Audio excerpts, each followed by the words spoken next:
दक्ष ने अभिरा को दिया चारू का आखिरी लेटर। उड़े होश जी। हाँ दोस्तों, सीरियल ये रिश्ता क्या कहलाता है में देखने को मिलने वाला है कि फाइनली रूही और दक्ष की राखी पर एंट्री होगी, जो कि यहाँ पर बहुत बड़ा खुलासा करेगी। जी हाँ दोस्तों, अब यहाँ पर मायरा को अभिरा को मिलने की खातिर दक्ष की और रूही की भी एंट्री करवाई जाती है। वहीं पर देखने को मिलने वाला है कि दक्ष गोयनका मेंशन लौट कर तो जरूर आता है, लेकिन तभी यहाँ पर वह डर रहा होता है बार बार अबीर के करीब जाने से, और वह उससे दूर भगाने की कोशिश करता है, जिसे देखकर सब शॉक्ड हो जाते और अभिरा कहते कि भाई आपसे इतना डर क्यों रहा। जिसके बाद में वह उसे पता होता है कि वह सच है, जो भीर का जो सच है।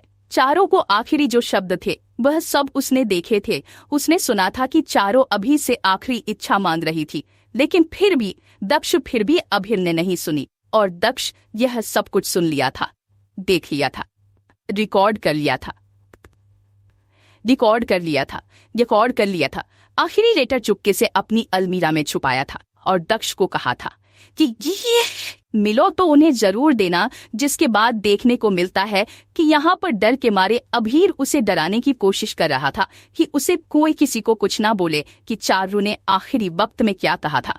जिसके बाद यहाँ पर दक्ष डरता नहीं है, वह आखिरी लेटर अभिरा को चुपके से दे देता है, उसकी डायरी में लिख देता है। जिसके बाद अभिरा के हाथ लग जाता है और वह सोचती है कि लेटर यहाँ किसने रखा, और वह जैसे ही ओपन करती है उसमें लिखा होता है कि अभिरा भाभी, मैं बहुत मुश्किल से यह लेटर आपको लिख रही हूँ, लेकिन मुझे पता है कि आप ही है जो मुझे न्याय दिला सकती हैं। मेरी आंखें ही छाती मेरे परिवार से मिलने की, और मुझे कोई बीमारी नहीं थी।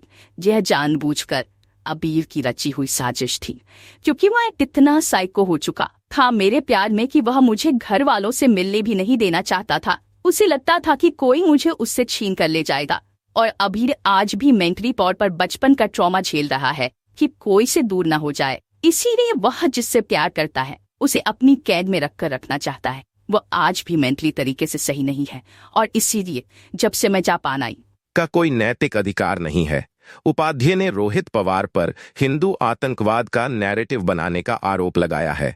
उन्होंने कहा, क्या आपको हिंदुओं की याद तब आई जब दौंड, पुणे जिले का एक कस्बा में उनके पूजा स्थल को अपवित्र किया गया, जब आपकी सरकार एमवीए ने हनुमान चालीसा पढ़ने के लिए नवनीत राणा को जेल में डाल दिया, तब क्या आपको हिंदुओं की याद आई?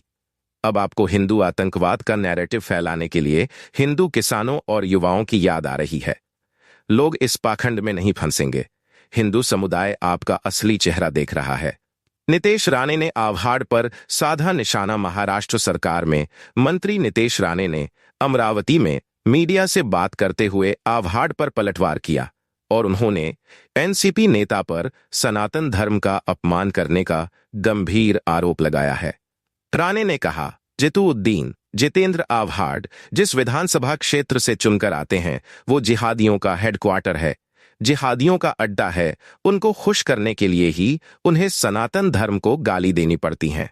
वो जानबूझकर हमारे धर्म को बदनाम करते हैं। उन्होंने कहा कि